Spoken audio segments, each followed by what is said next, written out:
Part 1. The Hook. The purple alien hunched lower in his seat, trying to disappear into the corner of the massive Galactic Council cafeteria. His 4 eyes blinked rapidly, fighting back tears as sticky blue liquid from his overturned lunch tray dripped onto his official robes. The sound of cruel laughter echoed from a nearby table where a group of larger aliens sat, pointing their various appendages in his direction. "Oops, guess the little Zenthian is too peaceful to even keep his tray straight," one of them sneered, their scales gleaming under the artificial lights. He didn't bother picking up the tray this time. It was the 3rd time this week they'd knocked it over, and fighting back would only make things worse. His species' commitment to peace had cost them everything: their planet, their people, their dignity. Now he was the last one, a living reminder of what the galaxy saw as weakness. The cafeteria bustled with activity as representatives from 100 worlds shared meals and conversation, yet somehow he remained completely alone. Nobody ever noticed.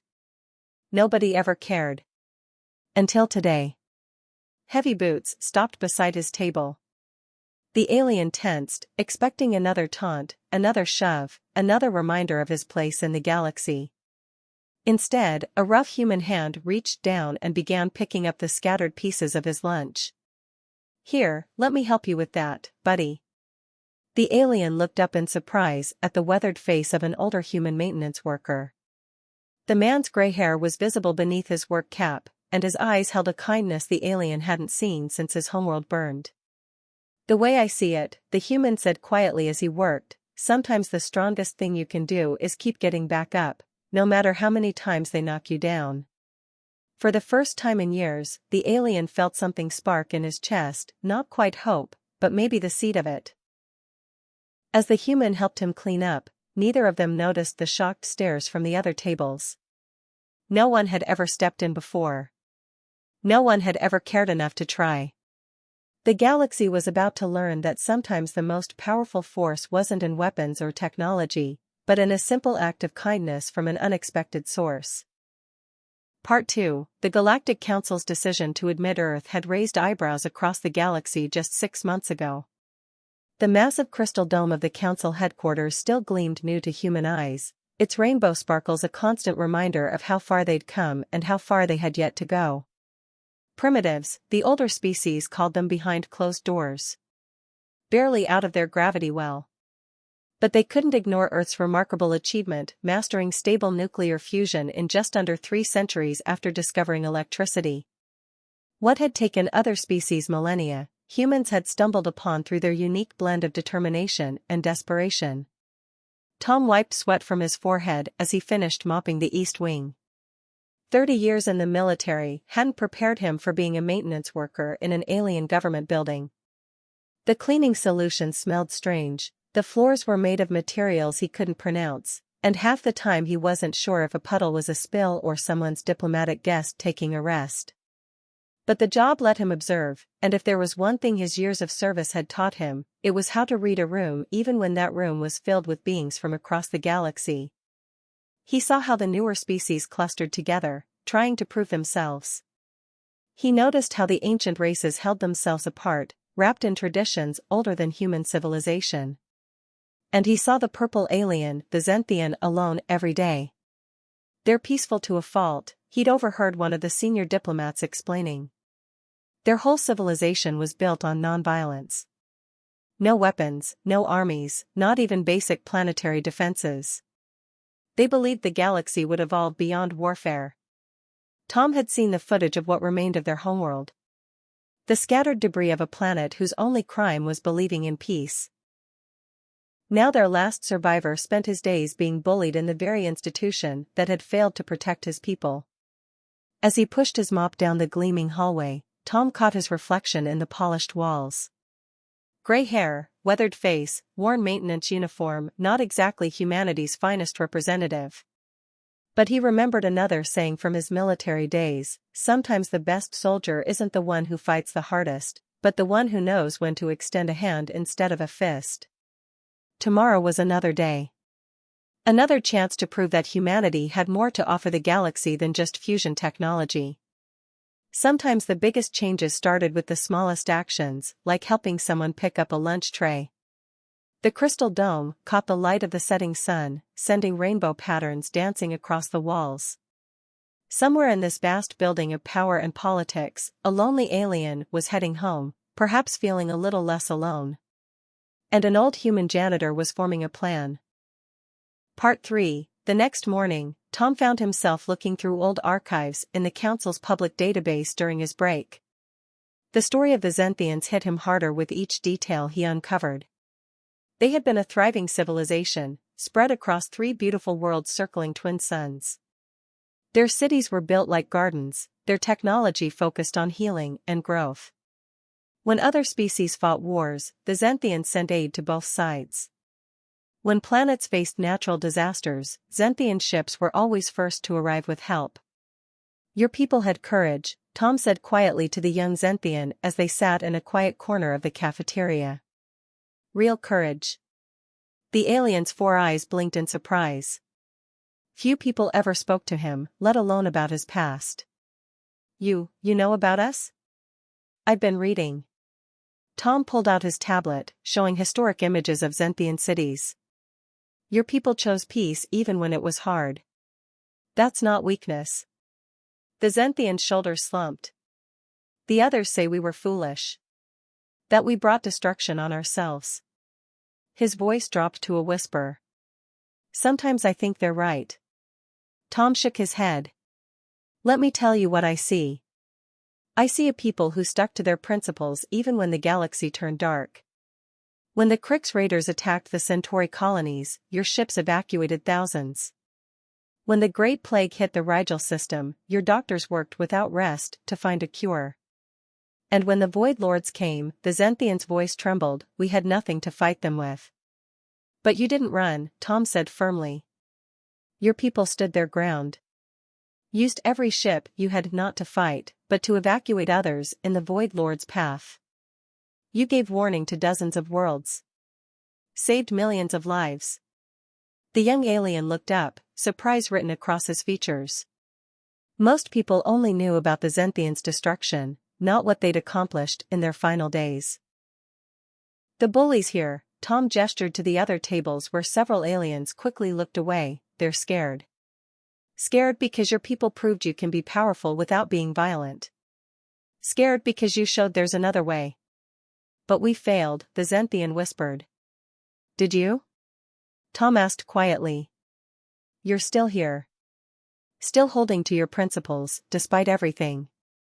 Still showing up every day, facing their taunts with dignity.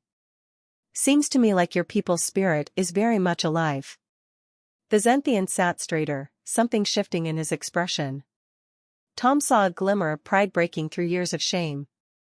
"Now," Tom said, standing up as his break ended, "what do you say we work on making sure that spirit stays alive? I may be just a maintenance worker, but I learned a few things in my time. Sometimes the best defense isn't a weapon, it's knowing how to stand your ground." For the first time since they'd met, the Zenthian smiled. It was small, hesitant, but it was there. And in that smile, Tom saw hope not just for this one alien, but for what humanity might truly offer to the stars. Part 4. Balance, Tom explained, demonstrating the stance in the empty storage room during their lunch break. "It's not about being stronger than them. It's about using their own force against them." The Zenthian watched intently as Tom moved through the basic forms of Aikido. They'd been meeting like this for 2 weeks now, turning their lunch hours into quiet training sessions. The storage room wasn't ideal, but it offered privacy away from mocking eyes. "I don't understand," the Zenthian said, trying to mirror Tom's movements. "How can this be self-defense if we're not attacking?" Tom smiled. "That's exactly why I chose this style to teach you. Aikido isn't about hurting others, it's about protecting yourself while respecting all life. Your people's beliefs and these techniques? They're perfect together." As they practiced, Tom noticed the subtle changes in his purple friend. The constant trembling had stopped. His shoulders stayed back instead of hunched forward. Even his 4 eyes seemed brighter, more focused. "Remember how you told me about Zenthian meditation?" Tom asked, helping adjust the alien's stance. "How you connect with the energy flowing through all living things?" This is similar. We're not fighting against their energy, we're becoming part of it, redirecting it. The Zenthian's eyes widened with understanding. Like the third principle of peace, flow like water around the stone. Exactly. Tom grinned. Your people understood this long before Earth discovered these techniques. You just need to apply it physically as well as spiritually. They worked through the basic movements again. Tom noticed how quickly the Zenthian learned, his natural grace making the flowing movements seem almost dance-like. Where human students might struggle with the concepts of blending with an attacker's energy, the Zenthian's cultural background made it instinctive. My grandfather, the alien said suddenly, practicing a turning movement, he used to say that true strength flows from inner peace. He paused, all four eyes blinking rapidly. I never really understood until now. Tom watched his student move through the forms, seeing echoes of ancient Earth wisdom merging with Zenthian philosophy. Two cultures from opposite ends of the galaxy, finding common ground in a storage room over lunch breaks.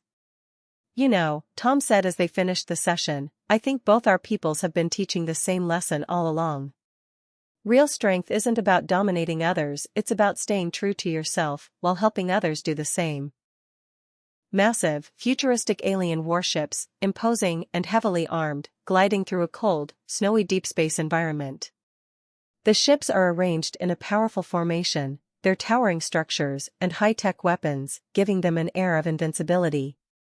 In the distance, a human spacecraft appears small but strong, suggesting an impending clash.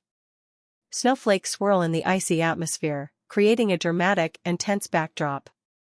The title Unstoppable meets humans in bold, eye-catching letters should be integrated into the top or bottom of the image. Title for the thumbnail, Unstoppable meets humans. A tense atmosphere filled the cafeteria as Cracks, the large reptilian head of security, watched the Zenthian walk to his usual corner. But something was different today. The small purple alien wasn't shuffling or looking at the floor. He walked with quiet purpose, his lunch tray held steady. The little peace preacher's got a new strut, Cracks growled to his companions. His scaled tail twitched with irritation. And we all know why. His yellow eyes tracked Tom, who was mopping the far end of the hall. The changes hadn't gone unnoticed by others either. Twice this week, when someone had tried to knock into the Zenthian, he had somehow flowed around them, leaving them stumbling. No violence, no confrontation, but the bullies had been the ones looking foolish. That human is interfering with the natural order, hissed one of Cracks's associates. These primitives think they can change everything just because they figured out fusion? Cracks's claws drummed against the table. For centuries, the strong had ruled in the council, regardless of official policies. Strength commanded respect. Fear kept order. The Zenthians had proven what happened to those who rejected this truth. Their shattered world stood as a lesson to all. The human needs to learn his place, Cracks decided. And our purple friend needs a reminder of why his people failed. But as they watched, they saw the Zenthian smoothly avoid another attempted shoulder check from a passing alien. The move was subtle, almost beautiful in its simplicity. The aggressor found himself off balance, barely catching himself before he fell. Did you see that? Whispered another security officer. It was like he didn't even touch him. Cracks's scales darkened with anger. This wasn't just about bullying anymore. The human was teaching the Zenthian to defend himself, but in a way that didn't break any rules against violence. It was changing the power dynamics that Cracks and his kind had carefully maintained for generations. Tomorrow, Cracks announced, his voice low and dangerous, during the Federation Summit reception. When all the ambassadors are present. His teeth glinted as he smiled. We'll show everyone what happens when you challenge the old ways. As if sensing the threat, Tom looked up from his mopping. His eyes met Cracks's across the cafeteria. The old human didn't look away or flinch. Instead, he gave a small, knowing nod as if he'd been expecting this all along. The stage was set. Tomorrow would prove whether peace truly had power, or if the galaxy's harsh lessons would repeat themselves once again. The Federation Summit reception gleamed with all the grandeur the Galactic Council could muster. Floating light orbs cast soft rainbow patterns across the crystal walls, while representatives from 100 worlds mingled beneath the soaring dome. Tom worked quietly, keeping the buffet tables stocked, while watching his purple friend navigate the crowd. The Zenthian moved with new confidence, serving as a junior diplomatic aide for the evening. Their lunch hour practices had evolved into something more than just self-defense, they'd become a restoration of dignity. Then Krax made his move. The massive reptilian security chief deliberately bumped into the Zenthian, sending a tray of delicate crystal glasses flying toward a group of senior ambassadors. The room went silent, all eyes turning to watch. But something unexpected happened. The Zenthian didn't stumble or fall. With fluid grace, he turned with the impact. His four arms moved in perfect harmony, catching each falling glass in a display of balance that seemed to defy gravity. Like water flowing around stones, he redirected both force and crystal, saving every piece. When he finished, he stood calmly facing Krax, glasses safely gathered. "My apologies, Chief Krax," he said quietly. "I should have been more aware of my surroundings." The gathered diplomats burst into appreciative applause, impressed by the display. But Krax wasn't finished. His scales darkened with rage as he moved to grab the Zenthian. This time, Tom stepped forward. Not to interfere, but to speak.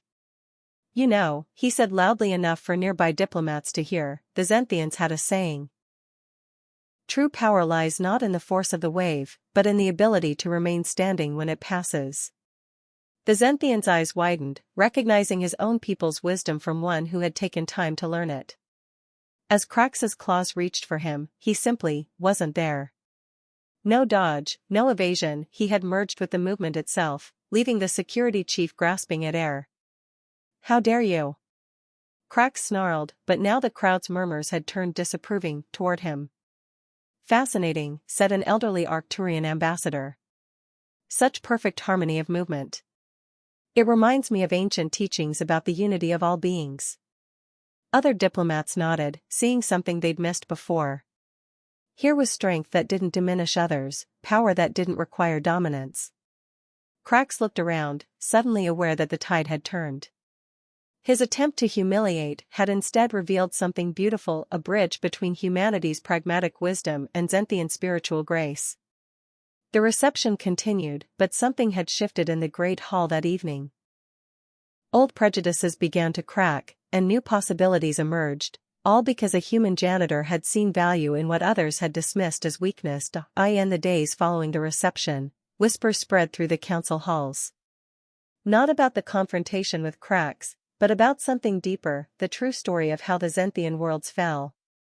Tom sat in the archives room after his shift, watching recovered footage with his purple friend. The images showed massive Zenthian ships, not fleeing from the Void Lord's attack, but flying directly into their path. "They weren't running," the Zenthian whispered, tears flowing from all four eyes. "They were buying time." The truth emerged like a long-buried seed finally reaching sunlight.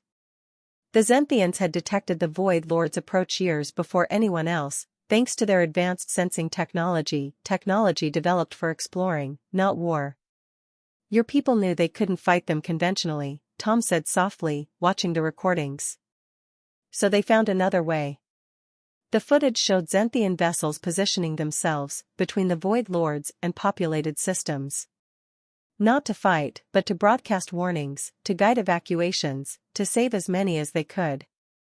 Their final act wasn't submission, it was sacrifice. 3 billion Zenthians, an ancient Rigelian historian confirmed in the archives.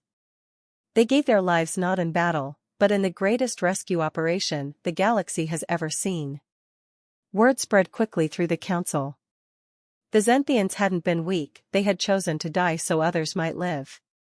Their dedication to peace wasn't their failure, it was their greatest strength. In the cafeteria, Tom noticed the changes. Where once there had been mockery, now there were questions. Younger diplomats sought out the last Zenthian, eager to learn about his people's philosophy. Even some of Krax's former allies seemed thoughtful, reconsidering old assumptions. "Your people's sacrifice saved my grandparents," a young Centaurian told the Zenthian during lunch. They were among those evacuated. I never knew. I'm sorry, we forgot what we owed you. Tom watched from his cleaning station, seeing his friend stand straighter with each new revelation. The shame that had weighed him down was lifting, replaced by quiet pride in his heritage. You know what amazes me? Tom said during their now public training sessions. Your people faced the ultimate test of their principles. They could have militarized, built weapons. Instead, they stayed true to who they were and saved countless lives because of it. The Zenthian nodded, moving through a flowing defensive form that blended earth techniques with his people's traditional meditation poses. We lost our worlds, he said softly, but we kept our soul. And now, Tom smiled, the galaxy is finally ready to learn from that example. As the truth continued to spread, the council halls felt different. Something was changing in the heart of galactic civilization, a realization that true strength could wear many faces, and sometimes the greatest power lay in the choice not to use force at all. Part 8, the memorial garden took shape under the crystal dome's central atrium. What began as Tom's suggestion had grown into a council-wide initiative. Representatives from dozens of worlds contributed plants, crystals, and artifacts to honor the lost Zenthian worlds. The garden design follows traditional Zenthian patterns, the last Zenthian explained to gathered diplomats, his voice steady with newfound confidence. Each spiral represents one of our 3 worlds, joining at the center to show our connection to all life. Tom worked quietly among the plants, carefully tending the earth roses he'd contributed. They grew alongside luminous flowers from distant stars, creating a symphony of colors and scents that embodied the Zenthian belief in universal harmony. I remember when these halls echoed with very different sentiments, an elderly Arcturian ambassador commented, watching the Zenthian guide another tour group. How blind we were, mistaking sacrifice for weakness. The garden became more than a memorial. It transformed into a place of meditation and dialogue. Species that had never cooperated began finding common ground among its peaceful paths. Even Krax was seen there occasionally, his scaled features thoughtful as he studied the historical markers. Your friend, the Arcturian said to Tom as he trimmed a hedge, he carries his people's wisdom well now. The shadow of shame has lifted. Tom nodded, watching his purple friend demonstrate a traditional Zenthian greeting to a group of young diplomats. The bullying had stopped entirely, replaced by genuine interest in Zenthian culture and philosophy. Sometimes, Tom replied, people just need to be reminded of what's always been true.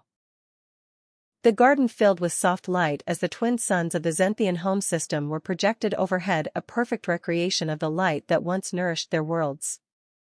Under its gentle glow, representatives from across the galaxy gathered to learn, remember, and understand.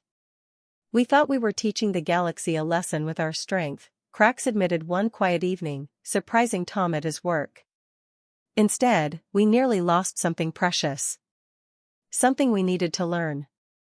As the artificial sun set, casting rainbow patterns through the crystal dome, the last Zenthian stood in the garden's center. No longer alone, no longer ashamed. His people's legacy lived on, not as a warning of weakness, but as a testament to the greatest strength of all, the power to stand firm in one's principles, even in the face of ultimate sacrifice. The galaxy was learning, slowly but surely, that true power flowed not from dominance, but from understanding. And it all began with one human who chose to help someone pick up a fallen lunch tray. Part 9, final. 10 years later, the Galactic Council chambers buzzed with anticipation. The occasion was historic, the appointment of the first Zenthian as Chief Ambassador of Peaceful Relations, a new position created to honor the legacy of a civilization that chose to save others rather than save themselves. Tom sat in the front row, his maintenance uniform exchanged for formal dress clothes. His hair had turned completely white, but his eyes still held the same kindness that had first made him stop beside an overturned lunch tray a decade ago.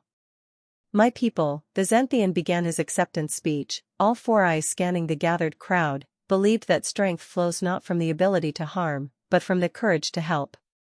For years, I thought their sacrifice proved their philosophy wrong. Today, I understand it proved them right. The chamber fell silent, diplomats from 1,000 worlds listening intently. Among them sat Krax, now a vocal supporter of cooperative security approaches. The old rivalries and power plays that once dominated council politics had gradually given way to something new, something better. One person taught me that lesson, the Zenthian continued, looking directly at Tom. Not through grand speeches or dramatic gestures, but through a simple act of kindness when everyone else looked away.